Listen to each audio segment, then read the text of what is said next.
នេះគឺជាវីដេអូពេញនៃការធ្វើភូមិយកពណ៌សធ្វើជា base ប៉ុន្តែនៅតែអាចត្រូវជាពណ៌ផ្សេងមកធ្វើបានអញ្ចឹងបងត្រូវមានអីក៏បានដែរនេះជក់ផាត់ color ដែលពេលបងបងទិញពណ៌ផាត់ទៅខ្ញុំថែមជក់នឹងឲ្យមួយក៏អាចយកជក់នឹងមកមូលបានដូចគ្នាដែរយើងធ្វើនេះគឺដូចការបើយើងធ្វើផ្កាអង្គាសិលផ្កាសាគូរ៉ាអញ្ចឹងណា style តែមួយទេប៉ុន្តែគ្រាន់តែថាធ្វើមួយពណ៌សអញ្ចឹងខ្លាច់ឆាប់ប្រឡាក់បងអាចប្រយ័ត្នបន្តិចទៅតែប្រឡាក់ទៅវាលែងស្អាតសម្រាប់គ្រាប់តម្រងក៏ប៉ុណ្្នេះបងមិនបាច់ធ្វើអីទេគ្រាន់តែប៉ាងវាហើយបន្ទាប់មកចាប់ផ្ដើមយកកន្ត្រៃហ្នឹងកាត់គូតវាចោលទៅបានហើយធ្វើបែបនេះឲ្យច្រើនបំផុតកាន់តែល្អដោយសារត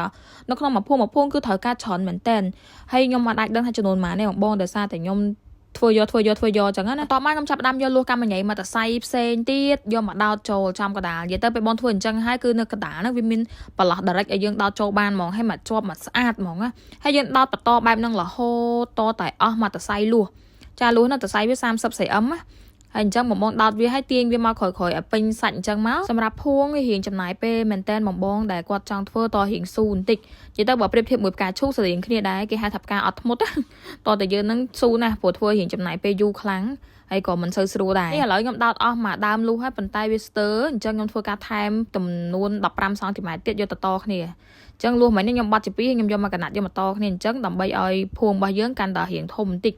បន្ទាប់ពីតអញ្ចឹងហើយយើងដោតទៀតហើយដល់ប្រទេសផ្កាហ្នឹងចូលទៀតអញ្ចឹងប្រទេសផ្កាហ្នឹងបងធ្វើទៅកាន់តែច្រើនកាន់តែល្អហើយបន្ទាប់មកទៀតយើងអាចមើលប៉ុណ្ណេះល្មមហើយខ្ញុំទុកខាងក្រោយមុខបន្តិចដើម្បីងាយស្រួលយើងអោបវានេះគុំវាអញ្ចឹងយើងចងវាបានឥឡូវនេះភួងខាងលើបានធ្វើរួចរាល់ហើយអញ្ចឹងយើងអាចទុកវានៅម្ដុំសិនហើយទៅធ្វើប្រភេទគ្រាប់ផ្កាសម្រាប់តុបតែងពីលើភួងម្ដងសម្រាប់ផ្កានេះគឺយើងធ្វើ style តែមួយជាមួយនឹងផ្ការំដួលពីមុនដែរហើយຂະຫນាតខ្ញុំយក15 cm អញ្ចឹង15 cm ចំនួន3ទៅ4ផ្គុំគ្នាបែបហ្នឹងតាមពិតតាផ្កាបើចង់ធ្វើយ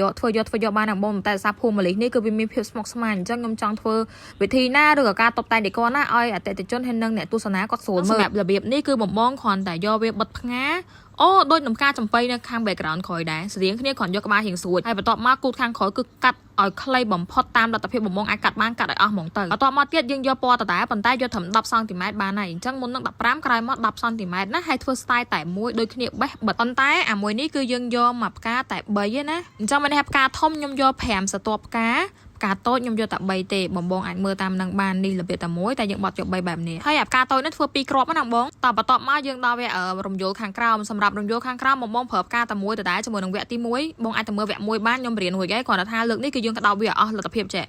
ក្តោបអញ្ចឹងឲ្យធ្វើឲ្យបានច្រើនមែនតើព្រោះរំយោលនេះក៏យើងត្រូវការច្រើនដែរហើយយើងយកលួសមកតសៃទៀតមកដោតវាបន្តបន្ទុយនៅរហូតអញ្ចឹងវីដេអូនេះអត់ទាន់ចប់ទេបងប្អូននៅសល់វគ្គ3មួយទៀតខ្ញុំស្លីជាមួយនឹងវគ្គ3ហើយក៏ជាវគ្គបញ្ចប់ដែរវីដេអូកាលពីវគ្គ1បានរៀនធ្វើភួងខាងលើហើយវគ្គ2ខ្ញុំក៏បានប្រាប់ពីរបៀបដោតបញ្ចូលនេះដែរគ្រាន់ថាបញ្ចូលលើកនេះគឺខ្ញុំលាយពណ៌បន្តិចដាក់ពណ៌បេតុងលាយជាមួយលឿងបែបអសហើយខ្ញុំយកទាំងអស់តែ4ខ្សែទេបើសិនជាបងប្អូនចង់ធ្វើត្រឹម2 3ខ្សែឬក៏ច្រើនជាងនេះអាចធ្វើបានចំពោះផ្កានេះវិញខ្ញុំបានដាក់ផ្កាមួយគ្រាប់ហើយបន្ទាប់មកទៀតខ្ញុំប្រើពួកអានេះដែរគឺ style តែមួយដែរទេជាមួយនឹងផ្កាដែលយើងដោតជាមួយនឹងភួងខាងលើហ្នឹងគ្រាន់តែថាយើងដូរពណ៌ហើយខ្ញុំយកតសៃទាំង4របស់បញ្ចូលយកទៅញុកចូលក្នុងហ្នឹងគឺចូលបានទាំងអស់ของបងប្អូនដោតមួយទៅគឺចូលហើយកន្លែងនេះខុសបច្ចេកទេសបន្តិចបងដាក់ពណ៌បៃតងតូមុនណាចាំដាក់ពណ៌លឿងតាមក្រោយនេះ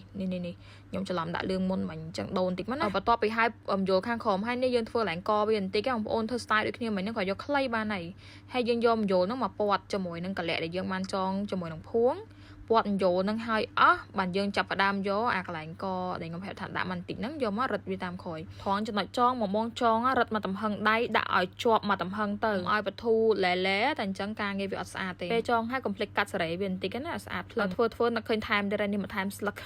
នឹកថាដាក់សុតទៅវាមិនគេចង់ថែមស្លឹកបៃតងបន្តិចឲ្យវាស៊ីជាមួយជើងក្រោមចាអញ្ចឹងអានេះលទ្ធផលបញ្ចប់សម្រាប់របៀបនំធ្វើនេះគឺវាអាចខុសពីគំរូមុនដែលខ្ញុំប្រាប់បន្តិចសារខ្ញុំអត់ចង់វាស្មុគស្មាញច្រើនទេយើងលេងផ្កាតូចនេះបានផ្កាធំខ្ញុំដកចេញសិនជាមកឆ្លាញ់មុខនឹងអាចធ្វើបានបើសិនជាចង់ច្នៃក៏ច្នៃចេញផ្សេងទៀតបានដែរព្រោះការធ្វើភួងម្លិះគឺអូមានច្រើនហប់ហយលឿនមកសន្តានទៅតាមការច្នៃប្រឌិតនិងការតុបតែងរបស់យើងទេបងត្រូវការសម្ភារៈធ្វើទាំងអស់នៅក្នុងវីដេអូខ្ញុំមានលក់ទាំងរាយទាំងដុំតាក់ទង20បានណា